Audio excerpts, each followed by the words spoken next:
Shri Radhe everyone, welcome back to my YouTube channel. मैं आ गई हूँ आपकी अपनी फेवरेट स्टोरी पॉकेट में आसमान का आज का एपिसोड लेके, या फिर यूँ कहें कि आज का फाइनल एपिसोड है। आज ये शो जो है वो ख़त्म होने वाला है, तो प्लीज़ आप लोग वीडियो को एंड तक जरूर देखें। और चैनल में नए हैं तो चैनल को सब्सक्राइब करना, बेल आइकन को प्रेस करना बिल्कुल ना भूलें।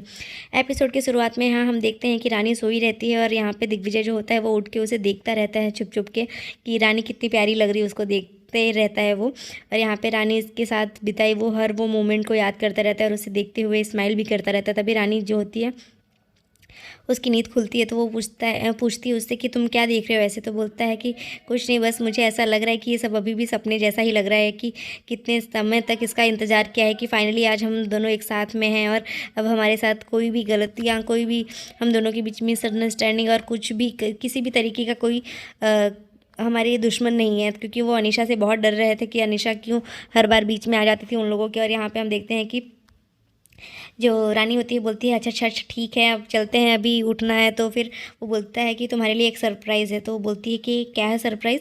तो फिर वो उसे बोलता है कि कमीशन देना पड़ेगा। तो वो पूछती है कि कैसा कमीशन। तो वो उसका किस लेने जाना जाता रहता है, तभी वो रोक लेती है, बोलती है कि चलो ठीक है, मुझे नहीं चाहिए सरप्राइज़। तो यहाँ पर हम देखते हैं कि वो उसे बोलती है कि अच्छा ठीक है अब उठते हैं, चलते हैं, आज सुबह हो गई है। तभी यहाँ पे हम देखते हैं कि वो बोलती है कि अरे वाह, तुमने कौन सी मेडिसिन बनाई है जो सरप्राइज़ पे सरप्राइज़ दे रहे हो वाइफ को।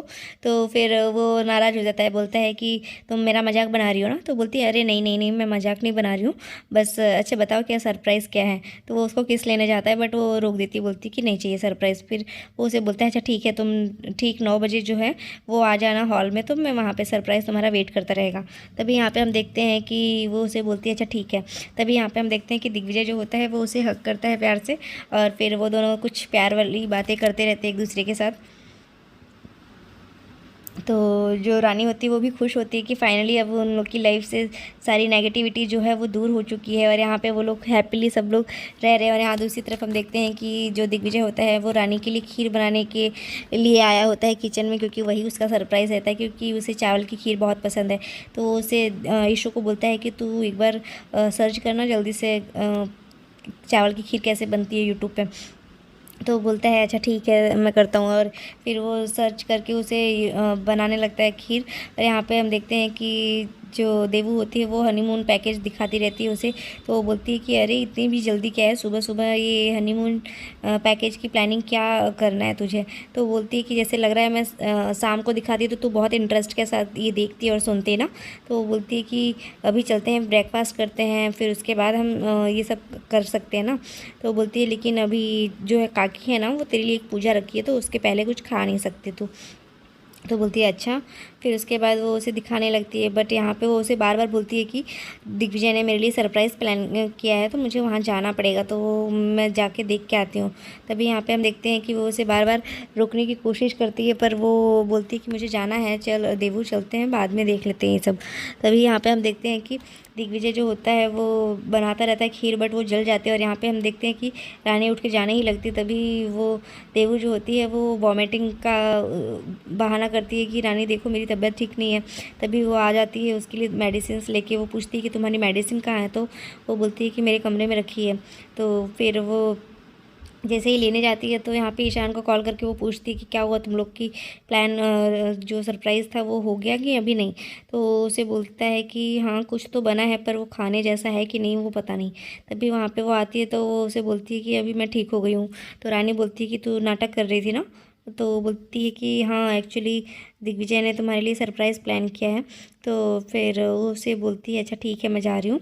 तो फिर वो जाके देखने के लिए चली जाती है वहाँ से। तभी यहाँ पे देवू जो होती है वो सोचती है कि क्या पता क्या बनाया होगा उसने।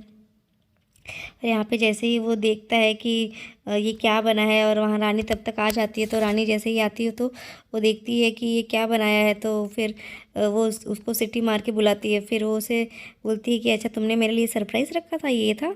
तो बोलती है कि हाँ। तो फिर वो उसे जैसे ही खाने जाती है तो बोलती है कि लेकिन ये मत खाओ, खाने जैसा नहीं बना है शायद।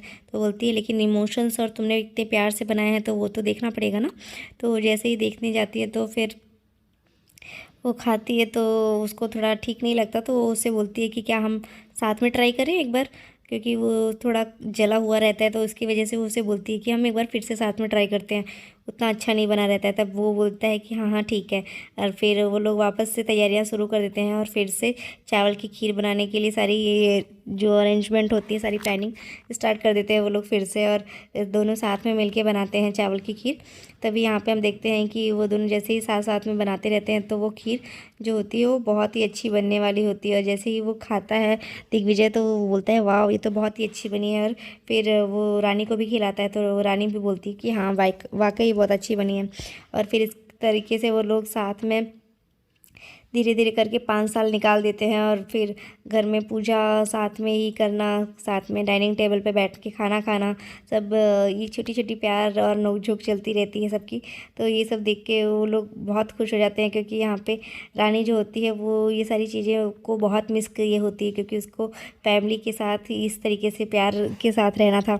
और फाइनली उसकी फैमिली से अब सारी नेगेटिविटी, वो अनीशा का खौफ और अनीशा की जो बुराई थी उन लोग की फैमिली के ऊपर, तो वो सब निकल जाती है। तभी यहाँ पे हम देखते हैं कि न्यूज़ में अनाउंस हो जाता है कि वो काली ड्रेस वाली लड़की की जो केस थी वो बंद कर दी गई है, और अनीशा को भी उम्र कैद की सज़ा हो गई है, क्योंकि वो मेडिकेयर हेल्थ मार्क हॉस्पिटल पे जो ऑर्गन्स सप्लाई का काम करती थी, वो सब उसी के ऊपर उसका ब्लेम आया है, उसके ही ऊपर आरोप आया है। तो इस वजह से वो सब करने की वजह से वो अब बंद कर दिया गया है वो केस भी, और उसको उम्र कैद की सज़ा दी गई है। और यहाँ पे तभी हम देखते हैं कि ध्वनि भी जो होती है वो धीरे धीरे बड़ी हो जाती है, और ऐसे ही करते करते 5 साल जो हो गए हैं बीत चुके होते हैं, और रानी जो होती है वो डॉक्टर बन जाती है। और जैसे ही देखते हैं हम कि जो दिग्विजय होता है वो रानी के लिए एक क्लिनिक ओपन करते रहता है उसके लिए, और वो तभी वहाँ पे हम देखते हैं कि वो उसे बोलती है कि ध्वनि कहाँ है, तो ध्वनि बोलती है कि मैं यहाँ पे हूँ माता रानी, और जो होती है वो सीज़र लेके आती है।